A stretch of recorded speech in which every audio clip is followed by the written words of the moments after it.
Welcome back to my YouTube channel Ranjitha Netra blogs. ಕಾಶ್ಮೀರದಲ್ಲಿ ನಾವಿರುವಂಥ quarters ಒಳಗಡೆ ಯಾವ ಥರ ಇದೆ, ನೀಟಾಗಿದೆಯಾ, ಕ್ಲೀನಾಗಿಲ್ವಾ ಎಲ್ಲ ತೋರಿಸ್ತೀನಿ. ವಿಡಿಯೋ ಏನು ತನಕ ನೋಡಿ. ಇದು ನಾವಿದ್ದಂಥ ಕ್ವಾರ್ಟರ್ಸ್. ಇದು ಡಿಫೆನ್ಸ್ ಅಲ್ಲ, ಇದು ಸಿವಿಲ್ ಪೊಲೀಸ್ ಕ್ವಾರ್ಟರ್ಸ್. ಇದರೊಳಗೆ ನಾವು ಇದ್ದಿದ್ದು. ಮೇಲ್ಗಡೆ ಎಷ್ಟು ಚೆನ್ನಾಗಿ ಕಾಣಿಸ್ತೈತಿ, ಅದ್ರ ಒಳಗಡೆ ಎಷ್ಟು ಚೆನ್ನಾಗಿಲ್ಲ. ಇಲ್ಲಿ ಗೋಡೆಗಳಿಗಿಂತ ಕಿಟಕಿನೇ ಜಾಸ್ತಿ. ಯಾಕೆ ಗೊತ್ತಾ? ಇಲ್ಲಿ ಜಾಸ್ತಿ ಆಕ್ಸಿಜನ್ ಸಿಗಲ್ಲ, ಅದಕ್ಕೋಸ್ಕರ ಕಿಟಕಿನೇ ಜಾಸ್ತಿ ಗೋಡೆಗಳಿಗಿಂತ. ನೋಡಿ, ಕಿಟಕಿನೇ ಜಾಸ್ತಿ ಇರೋದಿಲ್ಲಿ. ಇದು ಡ್ಯೂಟಿ ಮಾಡೋದು ಮೂರ್ಛ. ಇಲ್ಲಿ ಕಾಣಿಸ್ತಾ ಇದೆಯಲ್ಲ ಒಂದು ಒಣ ಗಿಡ, ಅದು ಆ್ಯಪಲ್ ಟ್ರೀ. ಯಾವ ಥರ ಆಗಿದೆ ನೋಡಿ.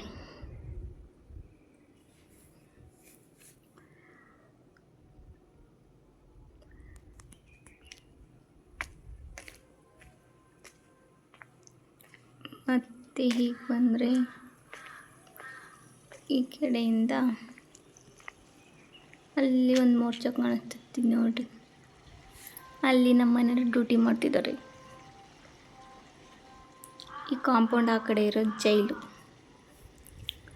ನಾವಿದ್ದಿದ್ದು ಜೈಲಲ್ಲಿ.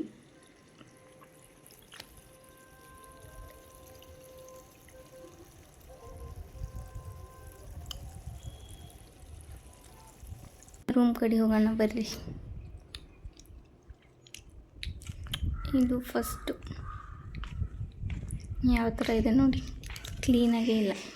ಇದು ಲಾಕ್ ಆಗೈತಿ, ಇದು ಲಾಕ್. ಇವರೆಲ್ಲ ಚಳಿಗಾಲದಾಗ ಅಷ್ಟೇ ಬರ್ತಾರೆ, ಸಿವಿಲ್ ಪೊಲೀಸ್ನವ್ರ ಫ್ಯಾಮಿಲಿ ಕರ್ಕೊಂಡು. ಯಾಕಂದ್ರೆ ಇವ್ರಿಗೆ ಚಳಿಗಾಲದ ರಜೆ. ನಮ್ಮ ಕಡೆ ಏಪ್ರಿಲ್ ಮೇಕೆಲ್ಲ ಶಾಲೆ ರಜೆ ಕೊಡ್ತಾರೆ, ಆದರೆ ಇಲ್ಲಿ ಏನು ಚಳಿಗಾಲದ ರಜೆ ಕೊಡ್ತಾರೆ. ನವೆಂಬರ್, ಡಿಸೆಂಬರ್, ಜನವರಿ ಹಿಂಗೆಲ್ಲ. ಅದಕ್ಕಾಗಿ ಸಿವಿಲ್ನವ್ರ ಫ್ಯಾಮಿಲಿನ ಚಳಿಗಾಲದಾಗ ಕರ್ಕೊಬಂದು ಇಟ್ಕೊಂತಾರೆ. ಅಲ್ಲಿ ತನಕ ಊರಾಗ ಇಟ್ಟಿರ್ತಾರೆ ಫ್ಯಾಮಿಲಿ.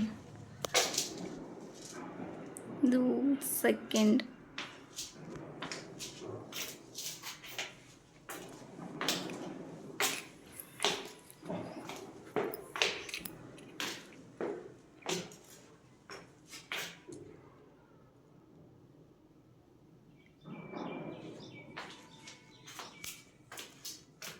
ನಾವಿರೋದು ಥರ್ಡಲ್ಲಿ,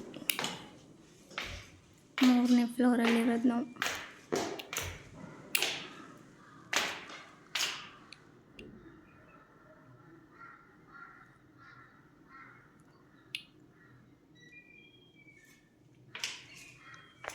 ಯಾವ ಥರ ಇದೆ ನೋಡಿ, ಕ್ಲೀನಾಗೇ ಇಲ್ಲ ಒಂದು ಸ್ವಲ್ಪನೂ.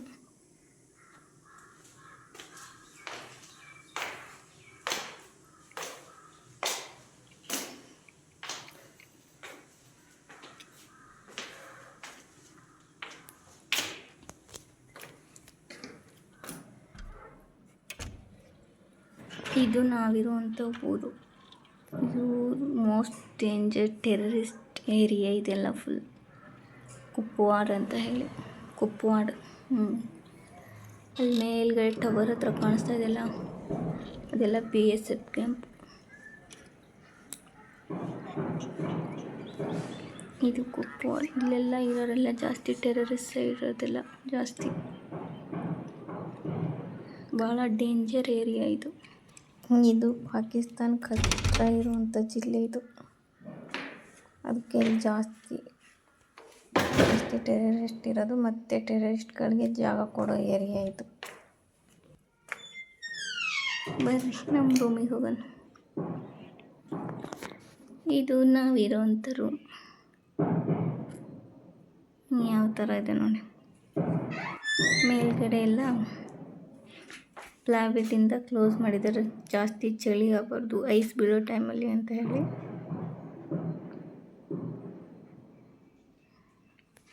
ಇದು ಫಸ್ಟ್, ಗಾಳಿ ಬರಬಾರ್ದು ಅಂತ ಹೇಳಿ ಚದರ ಹಾಕಿದ್ದೇವೆ. ಚದರ. ಇದು ನಮ್ಮ ರೂಮ್. ನಾವೆಲ್ಲ ಊರಿಗೆ ಹೋಗೋಕ್ಕೆಲ್ಲ ರೆಡಿ ಮಾಡಿಟ್ಟಿದ್ದೆ, ಬ್ಯಾಗ್ ಎಲ್ಲ ಲಗೇಜ್ ಪ್ಯಾಕ್ ಮಾಡಿ. ಲಾಸ್ಟ್ ಟೈಮಲ್ಲಿ ರೂಮ್ ವಿಡಿಯೋ ಮಾಡ್ಕೊಳ್ಳೋಣ ಅಂತ ಹೇಳಿ ವಿಡಿಯೋ ಮಾಡ್ಕೊತಾ ಇದ್ದೆ. ಯಾರು ಏನು ಅನ್ಕೋಬೇಡಿ, ಇದು ಆಚೆ ಕಡೆದು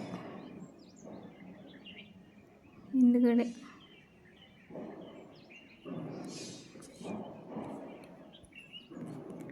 ಇಲ್ಲಿ ಜಾಸ್ತಿ ಮನೆಗೆ ಗಿಲಾಯ ಮಾಡಿಸಲ್ಲ, ಯಾಕಂದ್ರೆ ಐಸ್ ಬೀಳೋ ಟೈಮ್ನಾಗೆಲ್ಲ ಮನೆಗೆ ಹಿಡ್ಕೊಂತತಿ ಅಂತ ಹೇಳಿ ಹಂಗೆ ಬಿಟ್ಟಿರ್ತಾರೆ. ಜಾಸ್ತಿ RCCನೂ ಕಟ್ಸಂಗಿಲ್ಲ, ಎಲ್ಲ ಶೀಟ್ ಹಾಕಿಸ್ತಾರೆ ತಗಡಿಂದ. ಅದೊಂದು ಮನೆ ಅಷ್ಟೇ ಚೆನ್ನಾಗಿ ಕಾಣಿಸ್ತಾ ಇರೋದು ನಂಗೆ, ಉಳ್ಕಿದ್ವಿ ಯಾವು ಚೆನ್ನಾಗಿ ಕಾಣಿಸ್ತಿಲ್ಲ ನೋಡ್ರಿ. ವಾಡಿಕ್ಕಿಂತ ಕಿಟಕಿನ ಜಾಸ್ತಿ ಇಟ್ಕೊಂಡಾರ ಮನೆಗೆ.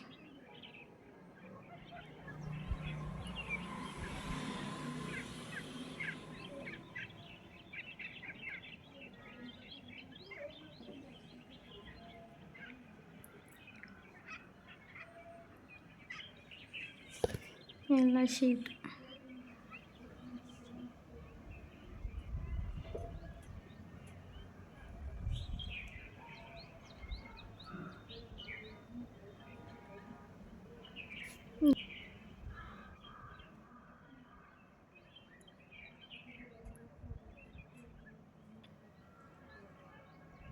ಜಾಸ್ತಿ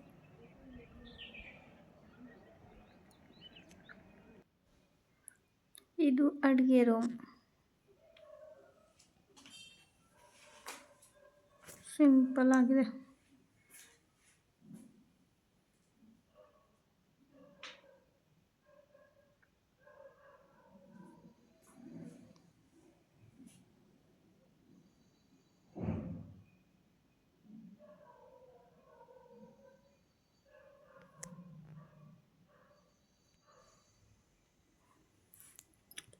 ಇದು ಸೀಮೆಎಣ್ಣೆ ಸ್ಟವ್, ಇದು ಕರೆಂಟಿಂದ ರೂಮ್ ಹೀಟರ್ ಮಾಡೋದು. ನೆಲ ನೋಡಿ ಯಾವ ಥರ ಐತಿ ಅಂತ. ಒಂದು ಗೋರ್ಮೆಂಟು ಕ್ವಾರ್ಟರ್ಸ್ ಯಾವ ಥರ ಐತಿ ಅಂತ ನೋಡ್ರಿ.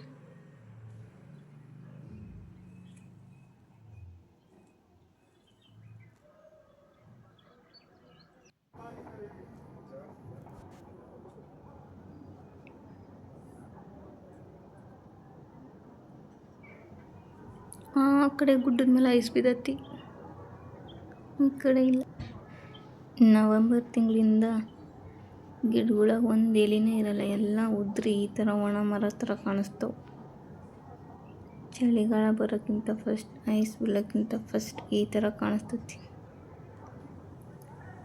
ನಾವು ಗಿಡಗಳಿಗೆ ಒಂದು ಇದನ್ನ ಕಾಣಿಸಲ್ಲ, ಅದಕ್ಕಾಗಿ ಆಕ್ಸಿಜನ್ ಕಮ್ಮಿ ಇರ್ತೈತಿ ಎಂದು ಕಿಟಕಿಗಳನ್ನ ಜಾಸ್ತಿ ಇಟ್ಕೊಂಡಿರ್ತಾರೆ. ಜೈಲ್ನಾಗಿರೋ ಕೈದಿಗಳು ನೋಡ್ರಿ, ಬಿಸಿಲು ಬಿದ್ದೈತಿ ಎಂದು ಹೊರಗೆ ಬಿಟ್ಟಾರೆ. ಎಲ್ಲರೂ ವಾಕ್ ಮಾಡ್ತಿದ್ದಾರೆ. ದೂರಿಂದ ನೋಡೋಕೆ ಎಷ್ಟು ಚೆನ್ನಾಗಿ ಕಾಣ್ತೈತೆ, ಆದರೆ ನಾವು ನೋಡೋ ಅಷ್ಟು ಚೆನ್ನಾಗಿ ಜನ ಇಲ್ಲ ಇಲ್ಲಿ. ಬಾತ್ರೂಮು, ಅಡುಗೆ ರೂಮು ಎರಡೇ ನೀಟಾಗಿ ಟೈಲ್ಸ್ ಹಾಕಿ ಮಾಡಿರೋದು. ಉಳ್ಕಿದ ರೂಮ್ಗಳು ಯಾವೂ ಚೆನ್ನಾಗಿಲ್ಲ. ಬಾತ್ರೂಮು ಅಡುಗೆ ರೂಮ್ ಎರಡೇ ಇಷ್ಟ ಆಗಿದೆ ಇದ್ರೊಳಗೆ. ಸ್ವಲ್ಪ ಎಲ್ಲ ಫೆಸಿಲಿಟೀಸು ಬಾತ್ರೂಮ್ ಒಳಗೆ ಇಟ್ಟಿದ್ರು. ಬಿಸಿನೀರು ಅದೆಲ್ಲ, ಬಿಸಿನೀರು ಎನಿ ಟೈಮ್ ಬೇಕು, ಎನಿ ಟೈಮ್ ಚಳಿ ಇರ್ತೈತಲ್ಲ, ಸೊ ಹಾಗಾಗಿ ಎನಿ ಟೈಮ್ ಬಿಸಿನೀರು ಬೇಕಂದು ಗ್ಲೀಸರ್ ಹಾಕಿರ್ತಾರೆ. ಹಾಗಾದರೆ ಈ ವಿಡಿಯೋ ಇಷ್ಟ ಆದರೆ ಲೈಕ್ ಮಾಡಿ, ಶೇರ್ ಮಾಡಿ, ಸಬ್ಸ್ಕ್ರೈಬ್ ಮಾಡಿ. ಐಸ್ ಬೀಳೋ ವಿಡಿಯೋನ ವ್ಲಾಗ್ ಹಾಕ್ತೀನಿ ನೆಕ್ಸ್ಟ್, ಅದನ್ನ ನೋಡಿ ಸಪೋರ್ಟ್ ಮಾಡಿ. ಬಾಯ್, ಥ್ಯಾಂಕ್ ಯು ಫಾರ್